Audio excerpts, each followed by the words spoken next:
Hello candidates, I am going to dictate you a passage from Kailash Chandra magazine. So please get ready for the dictation. The dictation will start after 15 seconds.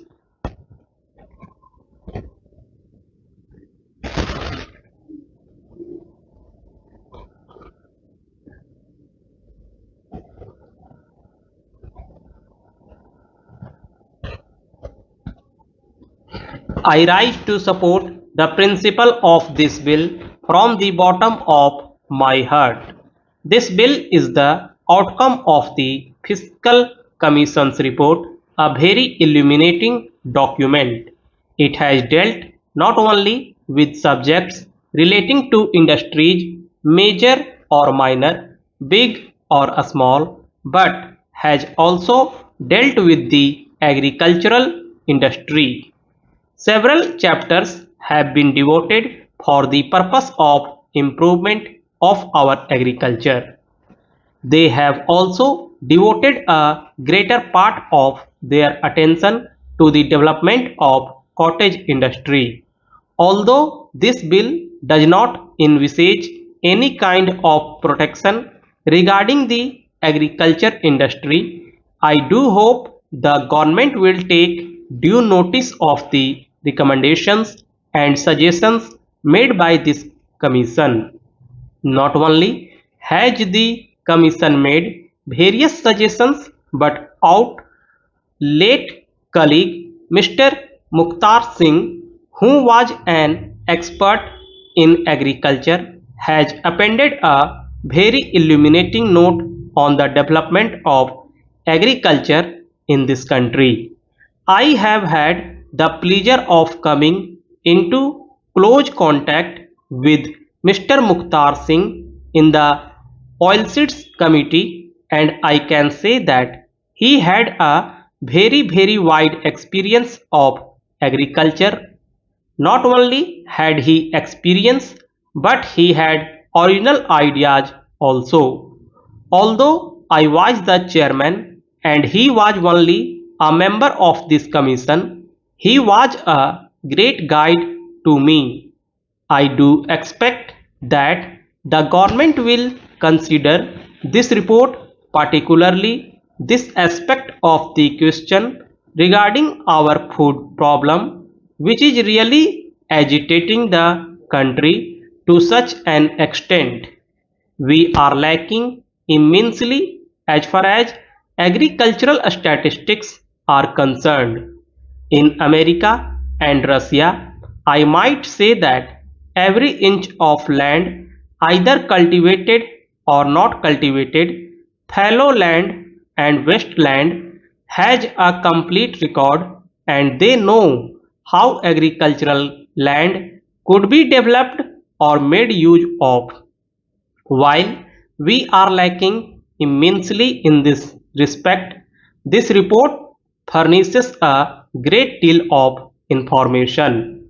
Therefore, although this does not come within the jurisdiction of the Ministry of Commerce and Industry, I hope that government will bear this in mind as to what they intend doing as regards the recommendations of this commission as far as the agricultural aspect is concerned. Because this report has not come before this house for consideration, we are considering only a part of it, namely the big industries or the power and heavy industries. The point which I stated with regard to the cottage industry is an important factor. Now I come to heavy industries which are confronted with foreign competition. There is certainly a great improvement in this bill as against the provisions of the previous tariff board. I congratulate the government for bringing in the present proposal. Every time when these protection bills come before us, government merely gives them protection for a number of years, but information is not given to us as to whether the industries have been asked to improve the quality or to cut down their operational charges so that they can meet competition with foreign countries. All along, these complaints were there, and the Fiscal Commission has dealt with all these exhaustively. I am glad that some of the recommendations have been embodied in this bill. I do hope that in future, when protection has to be given to any industry, the points that I have made out will be borne in mind. For example, to what extent the raw material, which is generally a handicap for the purpose of expansion of an industry, will be available to them. At present, we have got several industries with very large capacity. In certain respects, we can cope with the Indian production in the country, but for want of the raw material, they cannot produce the quantity which India requires. Every member of the select committee has to read the report, and if they have not done so, they should, in the interests of the industries concerned and the country. All this discussion here is to enable the members of the select committee to know what are the points to be considered and the objects to be aimed at, and so on.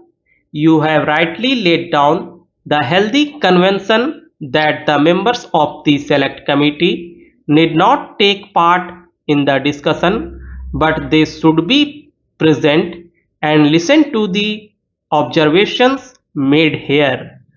They may accept whatever they feel like accepting, but that is another matter.